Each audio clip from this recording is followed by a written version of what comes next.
Assalamualaikum warahmatullahi wabarakatuh. Selamat datang kembali di Rio Haspol. Sejak pertama kali Indonesia lakukan naturalisasi di tahun 1950, yakni seorang kiper asal Belanda Arnold van der Bien, hingga saat ini total sudah hampir 40-an pemain yang dinaturalisasi. Tapi tahukah kalian, selama itu pula meskipun Indonesia ini banyak naturalisasinya, tapi nama Indonesia ini jarang sekali disorot media luar.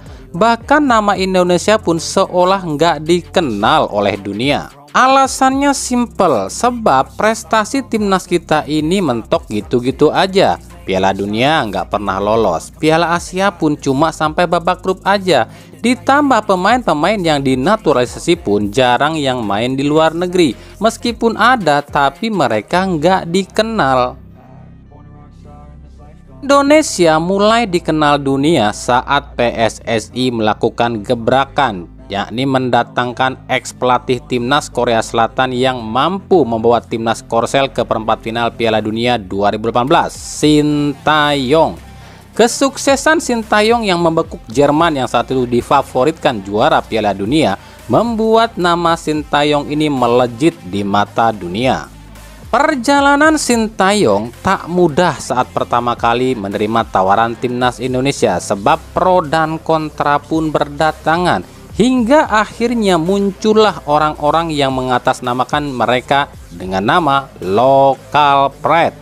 Orang-orang local pride ini menilai Sintayong ini gagal melatih timnas Indonesia sebab belum satu pun gelar yang dipersembahkan, atau istilahnya para local pride ini cuma melihat dari trofi saja. Tapi tanpa kita sadari, ada andil besar Sintayong hingga Indonesia ini bisa terkenal, bahkan bisa ditunjuk sebagai salah satu tuan rumah Piala Dunia. Atas nama besar Sintayong, pemain-pemain Indonesia mulai dilirik oleh internasional. Jepang dan Korea jadi dua negara yang kepincut pada pemain timnas Indonesia lantaran Sintayongnya. Kini Indonesia itu cuma tinggal menikmati hasilnya saja. Indonesia sudah mulai terkenal di mancanegara, bahkan di liga-liga elit Eropa nama Indonesia pun sudah mulai sering disebutkan. Di Liga Inggris kita punya wakil Elkan Bagot dan Justin Hubner yang masih main di sana, serta Jordi Amat yang pernah main di Liga Inggris. Yang artinya sepak bola Liga Inggris pun mulai melirik Indonesia. Di Liga Spanyol pun mulai mempertimbangkan Indonesia sejak Jordi Amat jadi WNI. Liga Belanda, Liga Italia, dan liga-liga lain pun kini mulai menyinggung dan menyebutkan nama-nama pemain Indonesia, sebab ada pemain-pemain Indonesia di liga-liga tersebut. Indonesia saat ini bukan lagi dianggap negara antah berantah di mata sepak bola dunia, apalagi ketika kita mampu lolos 16 besar Piala Asia. Nama Indonesia semakin dikenal oleh dunia.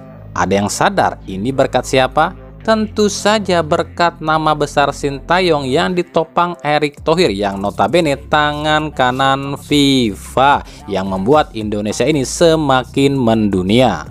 Lalu apakah kita masih pantas menyebut Sintayong ini gagal? Secara trofi memang Sintayong belum hadirkan, tapi trofi apa itu? Trofi AFF. Berapa kali sih Indonesia juara AFF? Jarang banget. Paling juga juara AFF di kelompok usia, bukan senior. Dan apakah dengan juara AFF atau SEA Games nama Indonesia bisa dikenal dunia? Tentu saja tidak.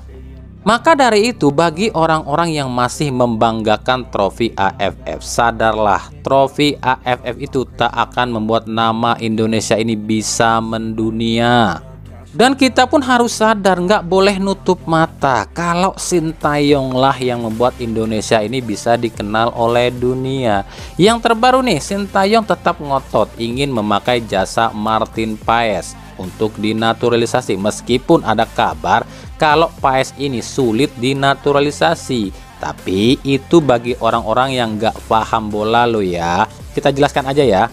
Jika berdasarkan eligible atau aturan FIFA, memang ada pasal yang mengatakan jika pemain yang sudah membela suatu negara di kelompok usia U21 itu tak bisa dinaturalisasi, apalagi jika dia ini udah ikut ajang resmi FIFA seperti kualifikasi Piala Dunia, Piala Asia, Euro, dan lain-lain. Tapi untuk Martin Paes, terakhir kali dia ini membela timnas Belanda U21 itu di bulan Juli 2020, yang artinya masih bisa dong membela timnas Indonesia. Kenapa demikian? Sebab pasal 9 ayat 2 peraturan FIFA itu terbitnya bulan September 2020, yang artinya saat Martin Paes membela timnas U21 itu peraturan belum terbit dan masih bisa diperdebatkan. Cuma yang jadi pertanyaan adalah apakah Esko PSSI tahu akan hal ini? Tahu nggak peraturan ini? Mungkin Esko PSSI ada yang tahu, tapi kita juga tahu Esko PSSI ini 80%-nya adalah lokal pride. Jadi meskipun mereka tahu, mereka akan tutup mata. Buat Pak Erick Thohir, jangan terlalu percaya pada Esko, Pak. Harus lihat statuta FIFA dan tanya pada orang-orang yang benar-benar paham bola, Pak, paham peraturan, Pak. Ya kita lihat nanti apakah Erick Thohir ini akan paham ataukah Erick Thohir akan mengikuti Esko-nya yang budeg.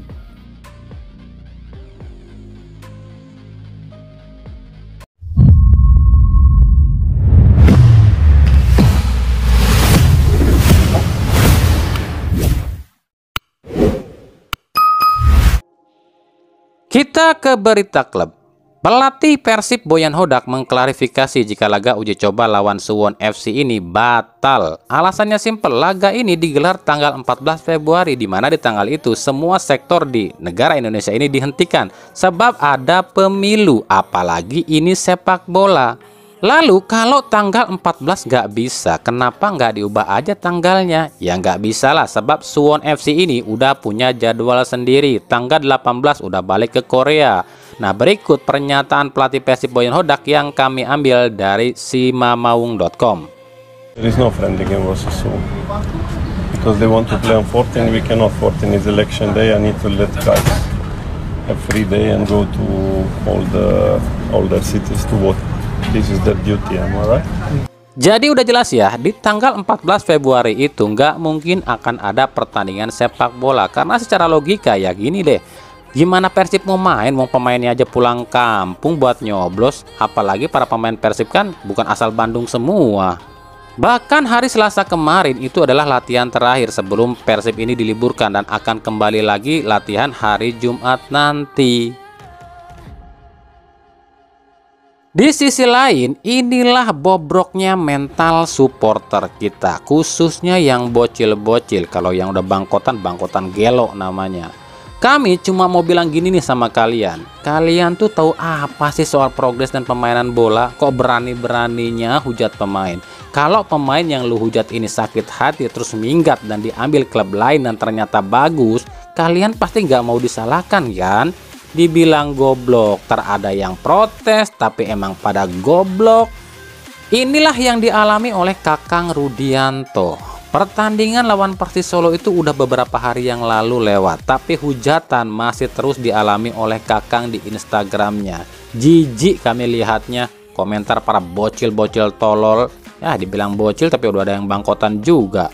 Sebegitu rendahnya kah SDM bangsa ini? Kalau lu pada ngerti bola, lu nggak bakalan ngehujat pemain. Sekelas CR7 atau Messi aja pernah bikin salah kok. Lah Kakang masih 19 tahun cuy.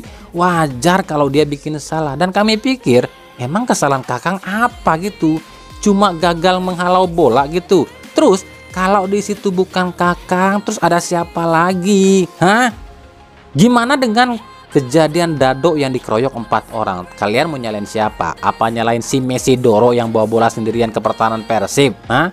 Mikir atuh lamun buka otak mah. Hese emang lamun bocil-bocil FF yang kebanyakan micin si otaknya.